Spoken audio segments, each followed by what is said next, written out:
Hello and welcome to Where to Go. I'm James Atkinson, Senior Brand Manager at DK Eyewitness. And I'm Lucy Richards, Senior Editor at DK Eyewitness. And welcome to Where to Go, where every fortnight we find out more about the world's favourite travel destinations with the people who know those places best. And today, we are in Madrid. We are in Madrid. The season finale. The season finale. I should have mentioned that at the top of the episode. Yes, this is, listener, this is our last episode of this season. Fear not, we'll be back really, really soon. But we've got a cracker of an episode for you. We really, really do. I'm really excited. I know I said this about every episode, but I am genuinely super excited to go to Madrid with today's guest. Yes, absolutely. And I don't know tons about Madrid. It's horribly, one of my childhood best friends, Alan. Hello, Alan. Hi, Alan. Moved there about 15 years ago, and I promised him a visit for a long, long time, and I've never done it. Oh, and no, so James. I'm due to go to Madrid at some point, so I'm really interested to find out more. Well, my friend Tom lives in Barcelona, so I've been to Barcelona. Hi, Tom. I've been to Barcelona umpteen times, but he is potentially moving to Madrid. So, James, we have got to make it our 2024 mission that we are going to go to Madrid. Yes, let's do it. Let's definitely do it. And likewise, I've been to Barcelona quite a few times. I've been to Valencia. I've been elsewhere in Spain, but not Madrid. I know. And it's a big, big hole missing. Yeah, that we need to fill that hole. Yes. So let's do it. Before we start, though, we have a competition for you guys, listeners. So much like we did a couple of weeks ago with Vienna, we have a copy of DK Eyewitness Madrid, as well as our new book, Europe by Train, to give away. To win, all you have to do is go into social media, tag at DK Eyewitness, and tell us what our guest, Benjamin, we haven't introduced him yet, we will do, is talking about here. But it certainly is a fun, colorful story that maybe says a lot about Spanish society or something. I don't know. I wasn't expecting anything quite that grisly, I must say. Oh, yeah. Yeah, sorry. So you can enter that competition now just by going to at DK Eyewitness and telling us what you thought Benjamin was talking about. And you can find the T's and C's on our website. But should we welcome our guest, Lucy? Yes, you've obviously hinted at Benjamin. Yes. So tell us more. Tell us about Benjamin. New England native Benjamin Kemper lives in Madrid, where he works as the travel editor at Saveur, covering travel, food and culture. And he's also worked on various Spain-related photos guides, so he really is an expert. Welcome, Benjamin. Thank you so much. Hi, Benjamin. Welcome to Where to Go. So as usual, we're going to begin with learning a little bit more about our guest Benjamin, followed by his all-important recommendations on where to go and insider knowledge of Madrid. Then we'll hear about the best time to go, plus how you can travel more thoughtfully when visiting the city.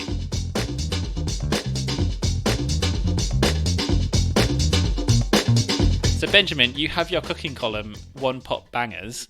You're a senior editor covering food and travel. It seems safe to say that food is a big, big thing for you. Where does that come from? Boy, that's a tough question, but I would say that it started with my mom, actually. Like many people who are interested in food. My mom was a very experimental cook when I was little and would take me grocery shopping with her. We would spend a long time at the grocery store. I actually used to love going with her. And then when she would cook, she would often, call me downstairs and she would ask me, taste this. What do you think this needs? And this is, we're talking about a very young age. And so I think that really developed my palate and got me really interested in food and flavors. Like I was the weird kid who had hummus in his lunchbox when, in the 90s. And I come from at least on my mom's side, a big Jewish family, and food was always a really central part of our culture, as anyone who knows Jewish people can attest. And obviously, Benjamin, you're king of travel, but when you're not working, does that food, that love for food, really influence where you're choosing to travel to? Oh, totally. For me, the more obscure, the better. The less I know about a cuisine, the more attracted I am to the place. And, when I'm on the ground in a new city, especially, one of the first places I go to is like a grocery store, just to see, how people are cooking at home and what products they have there that might be different from what I can find in the US and in Spain. Like I just got back from Finland And I was shocked to find like a half of an aisle devoted to licorice. I'm like, wow, these people love their licorice. They like, love licorice. Okay. Did you try any? Did you have some?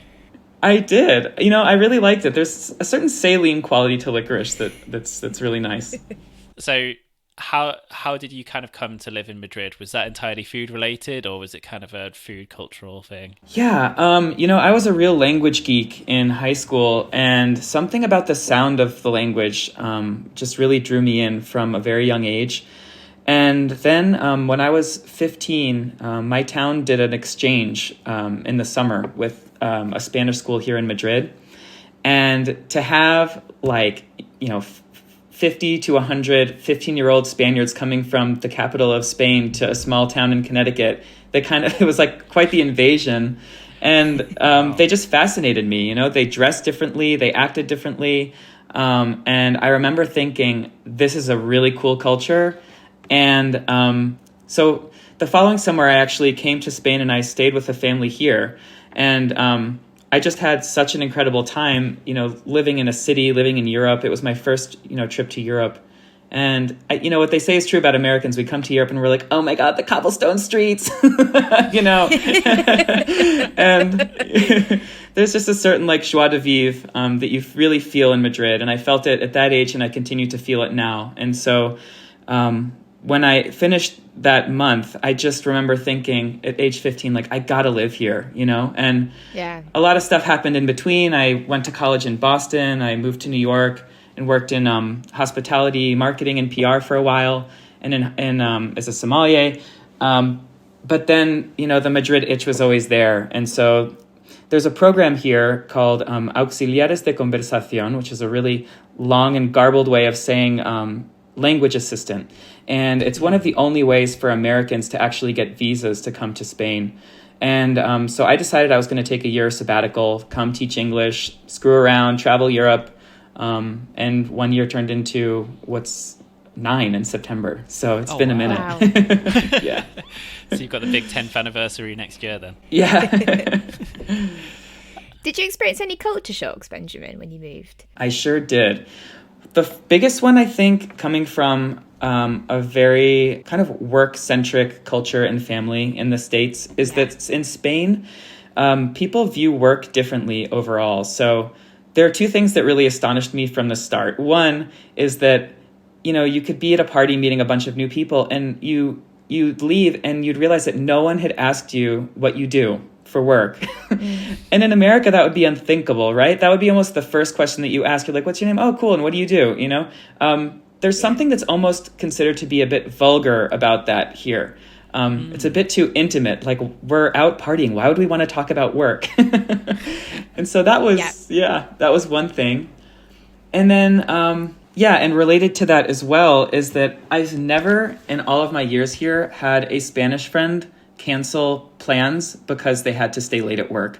It's just not in the culture. And that would happen to me all the time in New York. When I lived in London for a bit, it also happened. I mean, how many times do you get that text that's like, you know what, really sorry, can't hang tonight, got to stay late at work. It's inconceivable here. I mean, that happens all the time in London. Yeah, we're both nodding. Listeners can't see, but James and I are both nodding enthusiastically because I think I've done that as well. I feel like me and Lucia cancel plans with each other, potentially doing that. Exactly, That's quite possible. But yeah, it's really interesting as well. And so would you say that they kind of prioritize almost their outside of work time, their sort of family, friends time and stuff over working life? Absolutely. And I think that there's also a certain sensitivity around employment because the unemployment is so high here. So I think there's a certain cultural element, but there's also just that kind of stark reality that, especially among younger people, unemployment remains a pretty big issue.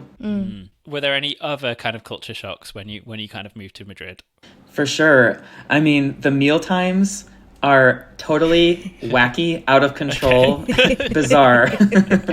So, Spaniards traditionally eat 5 meals a day. You have breakfast, and then you have the almuerzo, and then you have the comida, and then the merienda, and then cena, dinner. So, you're eating little bites throughout the day. Now, most people don't eat like that nowadays, but one thing that has remained is this very, very late dinner time. So, when my parents come and visit, they're used to booking a dinner reservation at 6:30, 7 o'clock. Well, most restaurants in Madrid actually don't even begin taking reservations until 8 or 8:30 p.m. So you can make a reservation at 11 p.m. at some restaurants. Unfortunately, I've kind of adapted to that culture myself, and I've become quite a night owl. I was going to say, have you adapted? Because I think, but by the time, if I'm eating at 10 o'clock, I get a bit hangry. I don't know if you're completely past that now. Yeah, I think I'd say I'm fully assimilated. It definitely helps that this time of year it gets dark at like 10:30 p.m. or something. It's just really long days. Yeah, true. How about a Spanish siesta then? Are you taking part in those, Benjamin? Oh, Is that a myth? Do the Spanish really take siestas? The Spanish, I would say overall, mostly don't take siestas anymore. But shops still close, especially family-run shops, in markets, traditional markets. Between 2 and 5:30 p.m., that's when you can bank on most smaller businesses being closed. And frankly, this time of year when it's, 40 degrees Celsius heat outside, 110 degrees Fahrenheit-ish, that siesta is almost like your body just asks for it, begs for it. Yeah. I mean, actually, there's a good point there as well, where coming from New England, where it's mostly quite a temperate climate, throughout most of the year, can get quite chilly in the winter, but 40-degree summers must be something else, right? Oh yeah, I'm basically melting all day. Sent out. Yeah.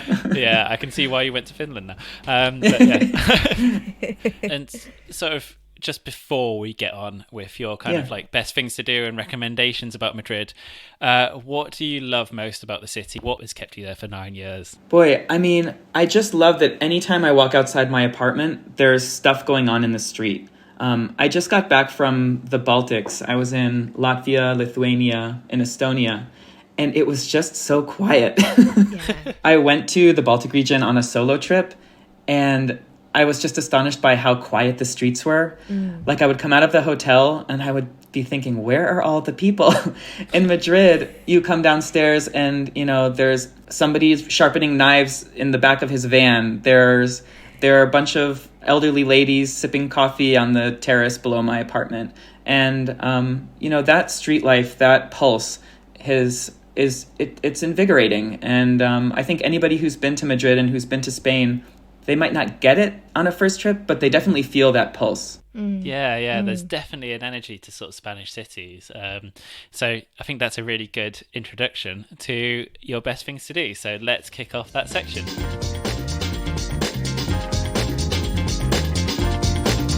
Okay, Benjamin, to kick things off, we're going to ask you a couple of quick-fire questions about Madrid. So we're going to name a few categories, and you have to just suggest just one thing to do. Are you ready? Yes. Cool. Bring it on. Okay. Well, we're going to start with your favourite view of Madrid. Oh, this one's easy. This is a park called El Cerro del Tío Pío, which is also known as the Park of the Seven Boobies because it has 7 kind of small humps or protuberances, if you will. And from there you can see the whole Madrid skyline with the Sierra de Guadarrama mountains in the background, especially on a clear day. It's really great. Stellar answer. Excellent answer. Started with a bag. I love it. Okay, Benjamin, this one I think you might find harder. Is your favorite thing to eat? Okay, this one for me has to be a slice of tortilla española from a market stall in Mercado de la Paz called Casa Dani. Okay. I love it because it's like ushi-gushi potato tortilla, like that family, like not cooked all the way through. And it also has lots of caramelized onions in it, which I personally really, really like. And yeah, you eat one slice of the tortilla. And if you ask me that question about the siesta again, I might give you a different answer and just say it's mandatory. Necessary, yeah. Excellent. Casa Danny, remember. Okay, and this might also be quite, as a former sommelier, this might be also be quite tricky.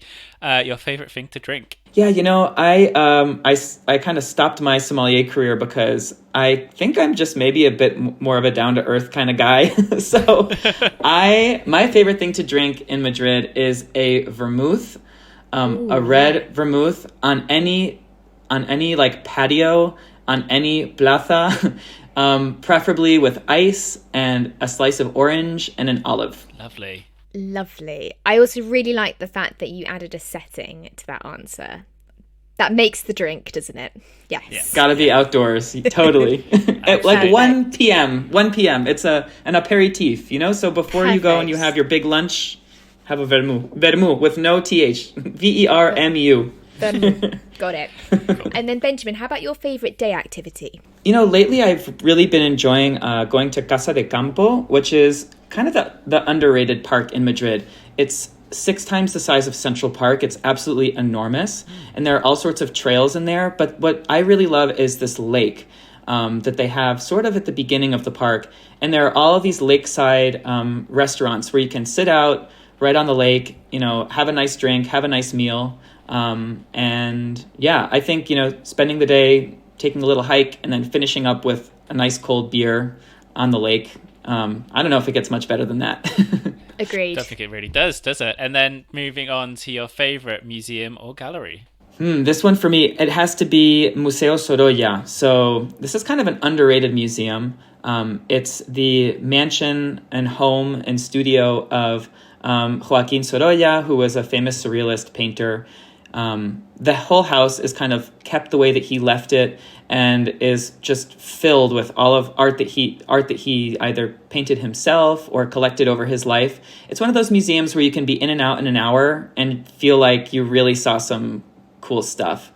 So yeah, that would be my choice for best museum. And it's going to be a very unpopular response because, the Prado is here, the Reina Sofia, the Thyssen, all these incredible like gold mines. But for me, I love a kind of a digestible museum. It's a really good Great answer. Really, really great answer. I think you've passed with flying colours the quickfire round. Woo! I've never known anyone to do the quickfire round so quickly. Well done, but Benjamin. Eloquently as well. You gave us really lovely context. Thank you, Benjamin. And you slightly dropped in a little bit of like kind of some other alternatives too. I aim to please. I was going to allow you just to quickly kind of given food and drink is very much a big thing that you've based your writing career on, the opportunity to just give us 1 or 2 more things to eat or drink should you wish to share them as well. Ooh, yeah. Well, I'm really big on old school kind of Spanish Castilian comfort food.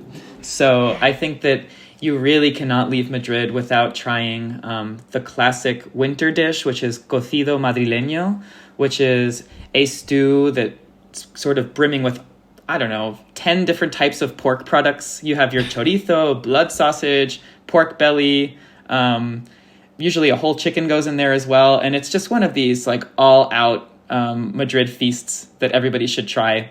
I recommend trying that at a place called Malacatin in La Latina, which is pretty delicious. But make sure that you book it in advance because that's the place that a lot of locals love to go as well. Oh, great.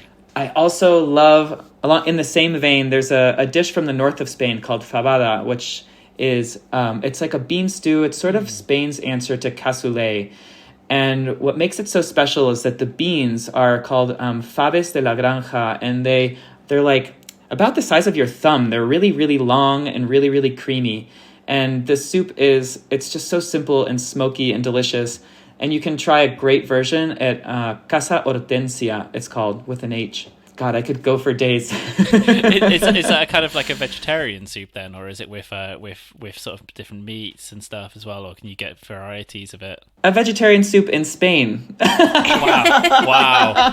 Good I just one. wanted to make Tell sure. another. I just wanted to make sure. It's good to know. No, I mean, listen, there are plenty of vegetarian options for people who come here, especially if you kind of stick to like all the potato things are fabulous.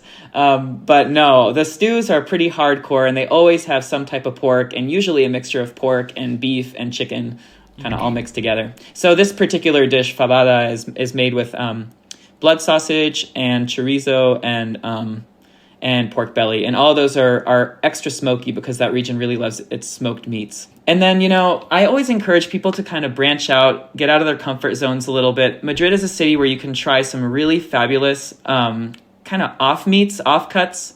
Madrileños love kidneys, pig ear, sweetbreads, things like that. And a place to go and try all that stuff is Casa Toni, Toni. And it's in the city center. It's a really old school kind of greasy spoon spot. But, if you've never tried pig ear before and you want to give it a shot, this is the spot. They do a really, really good job. They've been in business for decades, if not even longer. Okay, well, there we go. We've got all your pig ear requirements. Listeners.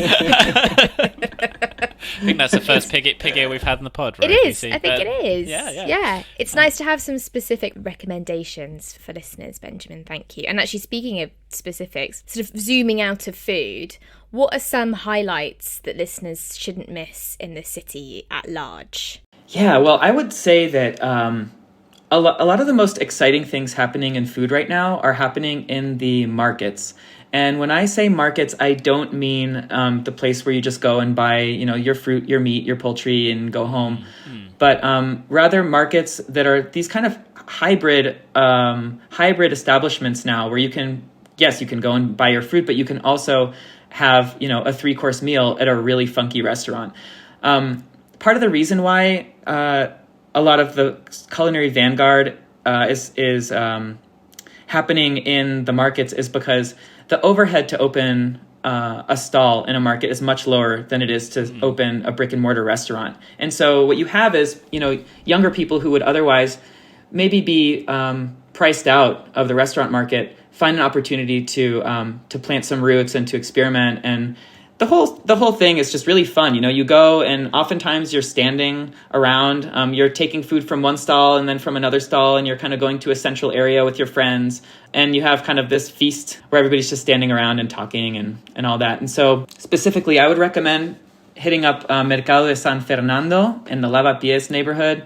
My favorite natural wine bar is there. It's called Bendito Vinos.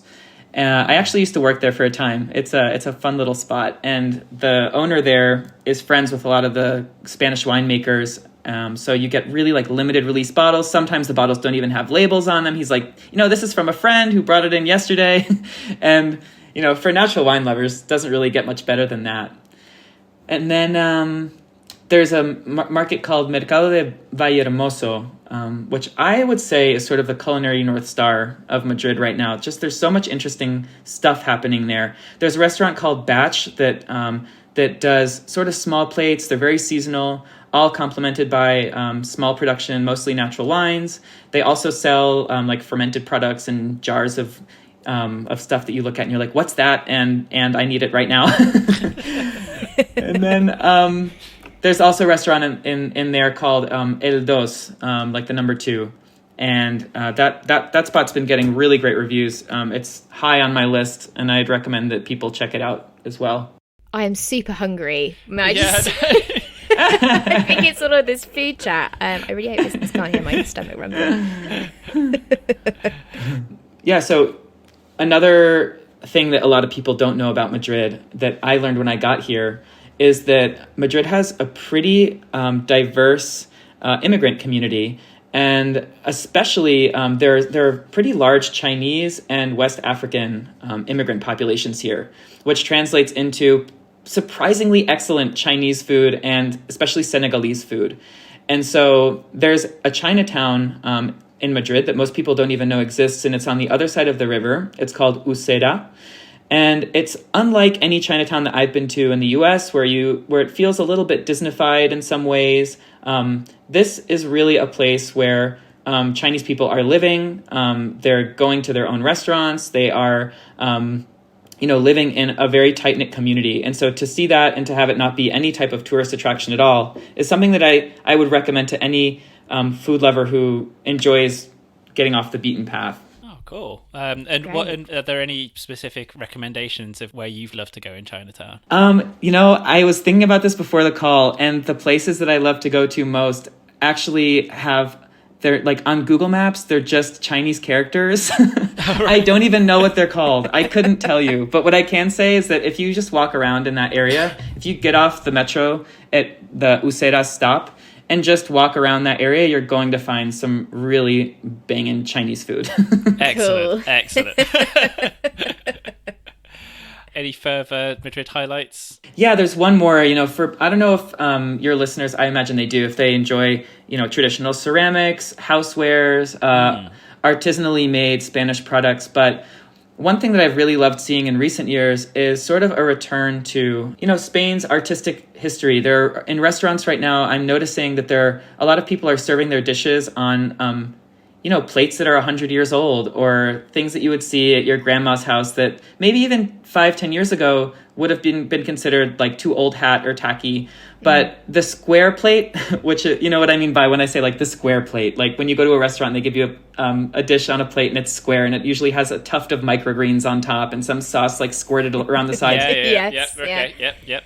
Thankfully, that is on its way out in Spain, and I'm noticing more and more kind of simple preparations presented on the types of plates that, say, your abuela would have given you. I think people are seeking comfort after the pandemic, and that's a part of it. Anyway, to stock up on those things, I recommend this store called Cocol, Cocol, and it's on one of the most beautiful squares in Madrid, Plaza de la Paja, which is where a lot of the city's commerce happened even before the Plaza Mayor became the main character.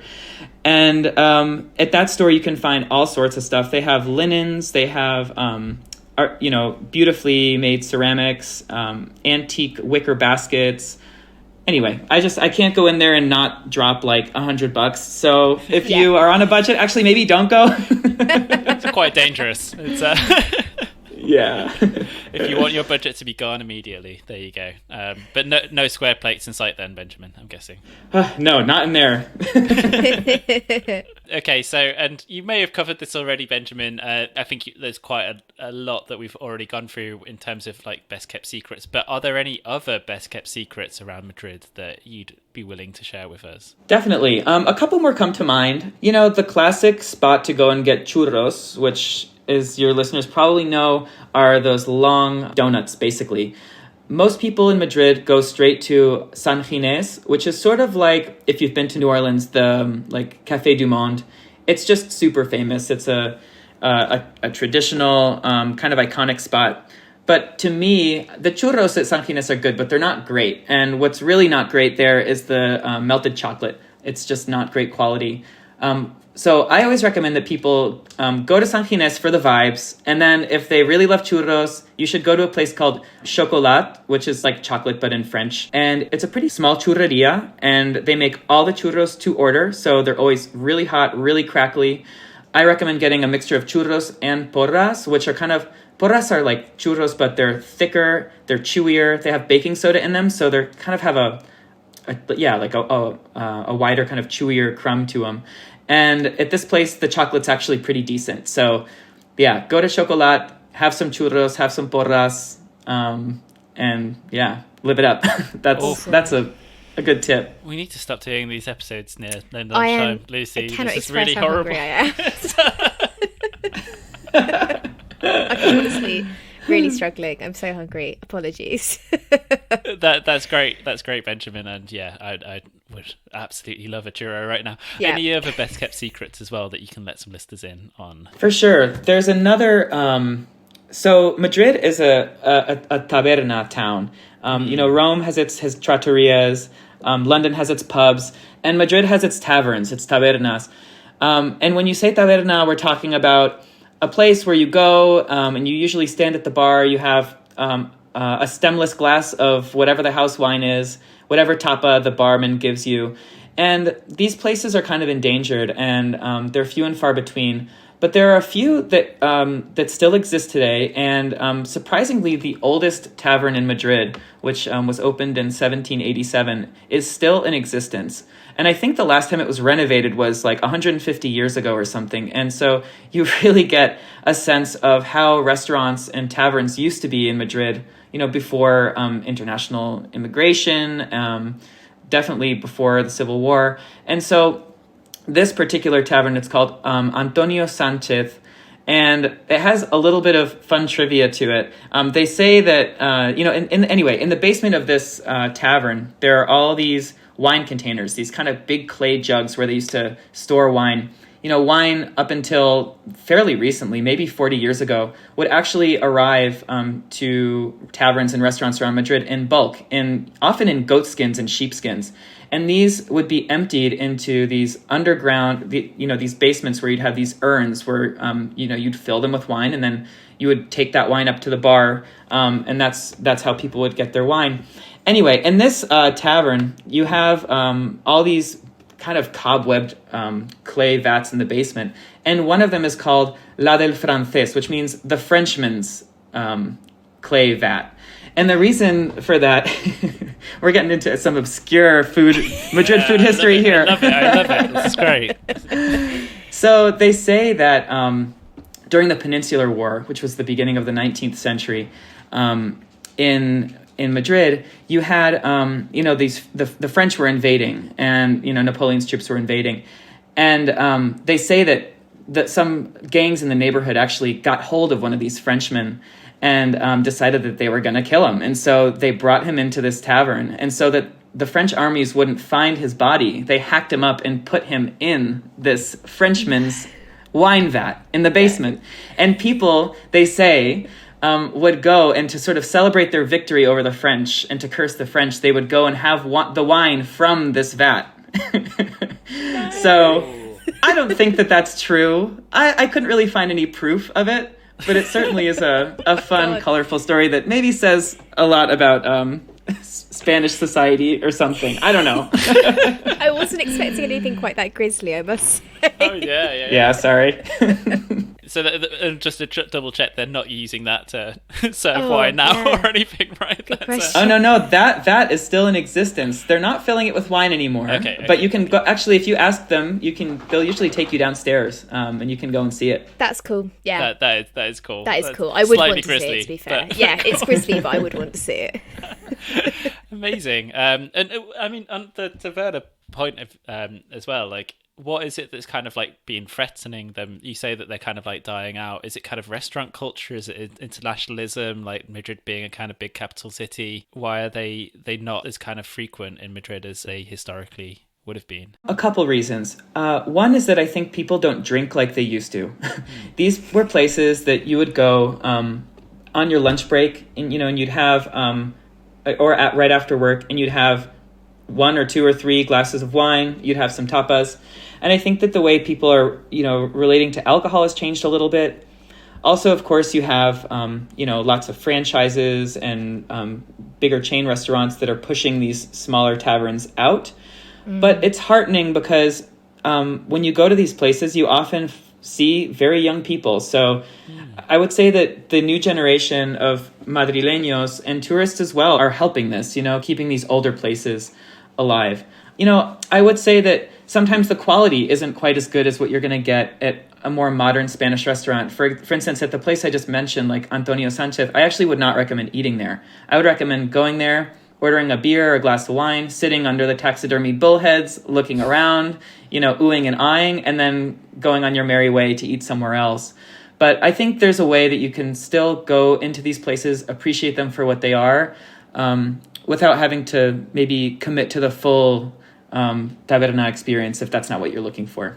Yeah, great advice. And I think we'll come on to that idea of sort of eating and drinking, I imagine, at more kind of local places in the next section. But before we do move on, Benjamin, how about sort of just zooming out of Madrid and thinking about the surrounding region? Do you have any experiences that you would champion sort of just outside of Madrid? Definitely. Well, of course, a lot of my experiences that I would recommend are related to food, because all I do is think about food. That's all we all do. That's you're not alone with relate. that. That's But there are lots of day trips that you can do outside Madrid. One that I particularly enjoy is going to El Escorial, which has this beautiful old kind of palace fortress situation. But what I love about it is, yes, the palace is beautiful, of course, but there's a restaurant there called Casa Carola that serves what is to me the best cocido madrileño that's Madrid Spanish, like that Spanish Madrid stew with the garbanzo beans and all the pork products. They make the best version, at least in my view, at that restaurant. So, you go to El Escorial, maybe you walk around the palatial grounds, you go for a little hike because you're also in the mountains up there. And then once you're done, you kind of settle in for a big old lunch at Casa Carola. Sounds Great. Brilliant. Perfect day out. Yeah. Yeah, so, the classic day trips from Madrid are Toledo, which is the old capital of Spain. It's where El Greco was born. Famously, it's where Jews, Muslims, and Christians lived in relative peace, at least for the era. And so you can still go and find some of Spain's most best preserved medieval and even pre-medieval buildings, including a couple of synagogues and things like that. So Toledo is amazing. And then there's also Segovia, which is a bit smaller than Toledo. It's famous for the aqueduct. It has this incredible Roman aqueduct that's held together by nothing, just pure engineering. And Segovia is, I would say, almost as beautiful, if not more beautiful, because you have the backdrop of the mountains. And it's a bit more manageable than Toledo. Like, if you're a real history buff and you love museums and architecture, I'd say go to Toledo. But if you're more interested in, culture and kind of meandering through one-car wide streets, then Segovia is probably your best bet. Cool. Amazing. Well, I think there's just so much to unpack from Madrid there. Thank you so much for your recommendations, Benjamin. And let's go on to discuss a little bit more about Madrid's present and future.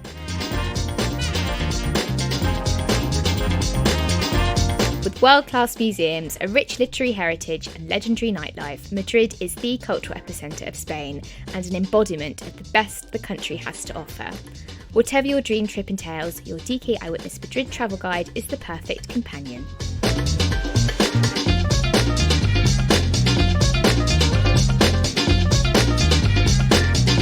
Benjamin, we sort of touched a bit on this in the last section, but tell us how visitors can explore Madrid a little more thoughtfully. That's a great question. I think a lot of us are thinking about how we can travel in a more respectful way, it's just really nice that that's what people are talking about now. I think for a long time, that just wasn't even part of the conversation. So I appreciate the question. I think the biggest thing that I always recommend to people who are coming here is to actually stay in a hotel as opposed to renting an Airbnb. Airbnbs are actually not even fully legal here. There's a lot of kind of murkiness in terms of the legality of a lot of the Airbnbs that are being rented in Madrid. And, I recommend this not because I hate Airbnb. I mean, I actually stay in Airbnbs sometimes when I travel. But in Madrid specifically, more than many other European cities, has experienced an enormous increase in rent prices in the last few years. I was actually just looking at some statistics about this, and in the last 10 years, rents have gone up 62%. Now, if you think that Spanish incomes have gone up 62%, then you are completely out of your mind because, Spanish salaries are fairly low compared to the UK and certainly compared to the US. And so, and people who rent are, of course, in the most kind of precarious position in society. And so what's happening is that Airbnb is pushing a lot of everyday renters out of their apartments, including the elderly, including families, including people with disabilities. And that's something that's not getting much press abroad, but we certainly read about it here. And, the sort of silent killer is these Airbnbs and these sort of rentable apartments that a lot of travelers stay in, and they have no idea that maybe the tenants that were staying there before them were a family that really needed the apartment and that the law just didn't quite protect. I think it's across quite a lot of European cities. I know Lisbon and Barcelona have had kind of really, really similar issues too, and I think it's one that travelers can be quite aware of. I mean, on the flip side of that as well, in terms of hotels and hotel culture, Benjamin, I guess they've had a really tough time in the pandemic as well, and actually, there are lots of big chain hotels, but then there are lots of smaller guest houses and stuff as well, right? I don't know if that's that much of a culture in Madrid. Gosh, I wish I could tell you that I had a favorite boutique hotel in Madrid that's independently owned and that's serving traditional Spanish products. And I can't say that. And I wish I could. People, when they ask me for hotel recommendations, I often kind of draw a blank. So I guess I'm really giving people conflicting advice here. I mean, I'm saying don't rent an Airbnb, but also, most of the hotels are big chains. There are a couple that do have some personality and that are locally owned. One that I do recommend pretty frequently is Posada del León. It's in the city center. It's right on the main kind of tapas drag called Cava Baja. They also have a really good wine list. But yeah, if anybody's listening out there and wants to open an independently run, gorgeous little hotel in Madrid, I would love to see that happen. Yeah, do it. Please do it. Hopefully this is a start of something. The other thing I would say is that, and maybe this goes without saying, but a little Spanish really does go a long way. Spain is not like a lot of Latin American countries where, the English level can be pretty good among people of almost all ages, especially in the cities. In Madrid, it's possible and even probable that you're going to find yourself in situations where someone does not speak English or refuses to.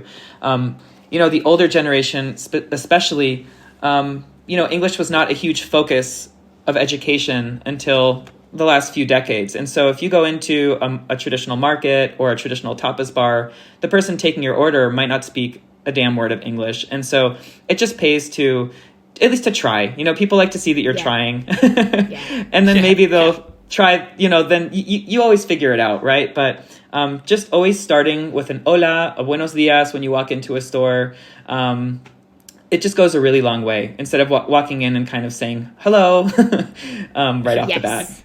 Speak English, etc. Yeah, table 2, please. Yes. Yeah.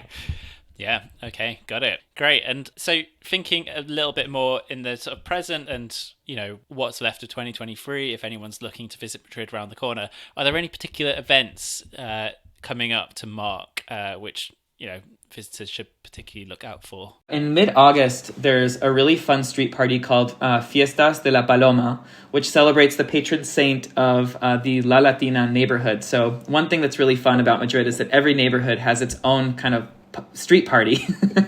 And La Paloma is one of the best.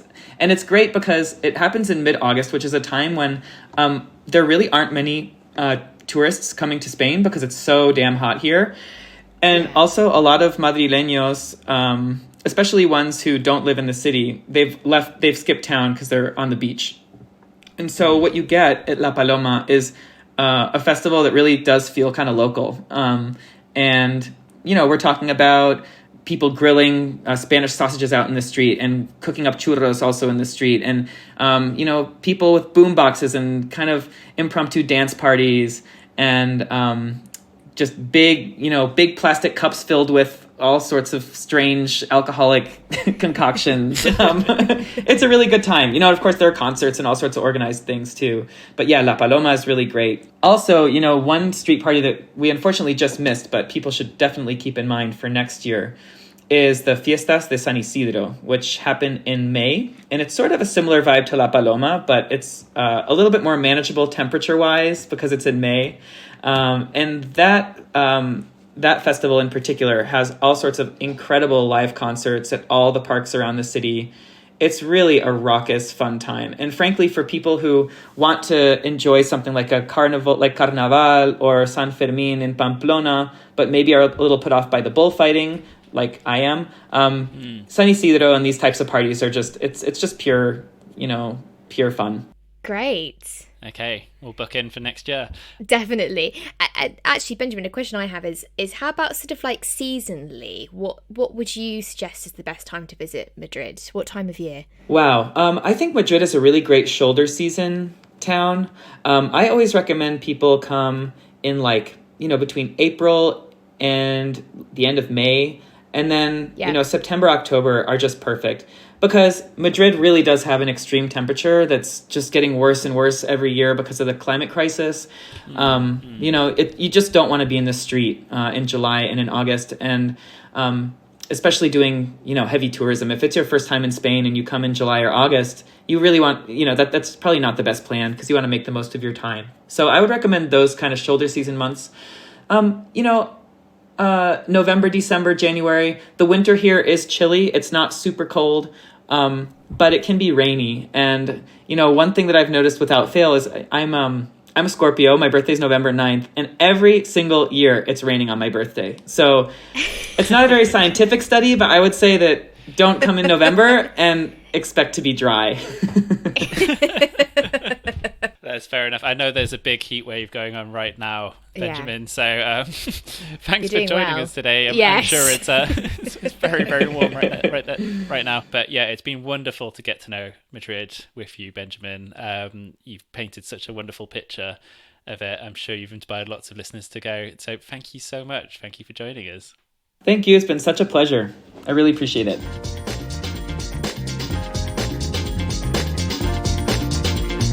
Well, a huge thank you to Benjamin.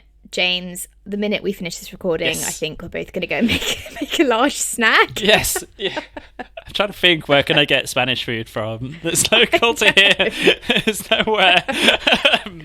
Benjamin, you've really put us through a lot of pain on that one. But no, it was a really delicious episode. Like so much to savor. And as we were talking about at the top of the episode, Madrid is one place that I just haven't been in Spain. I love Spain as a country, and I certainly think we need to make our mission to go in 2024. Lucy. Definitely. Yeah. Let's do it, James. Let's stop talking about it and let's just do it. Absolutely. So thanks so much to Benjamin. You can follow his adventures on Twitter at Ben K. Kemper and on Instagram at Benjamin Kemper. And don't miss his column One Pop Bangers on Saveur.com.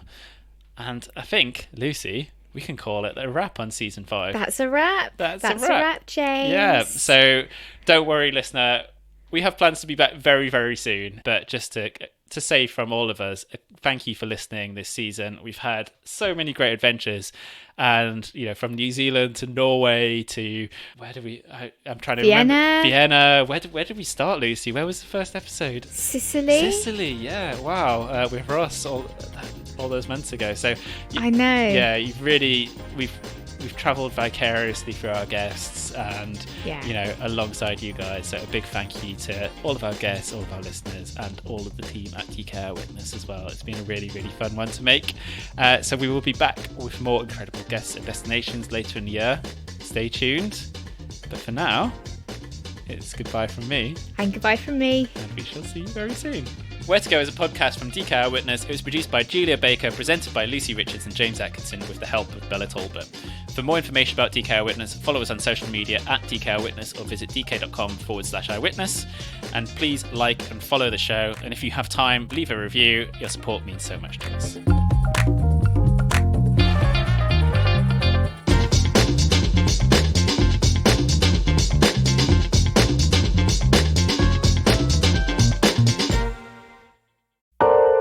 She lived with you guys for 2 years, and you never heard from her again after that. Please don't text me or call me again. She'd finished her art history degree and was researching a Swiss painter, Ursula Blum. He's standing by a tree, looking right at me. Emma! Music is 100% abstract. Ursula walked up to her and whispered a song in her ear, and the girl recovered her ability to speak. Sometimes mythology merges with reality. What's going on here? Bloom is out now. Listen to it on your favorite podcasting platform.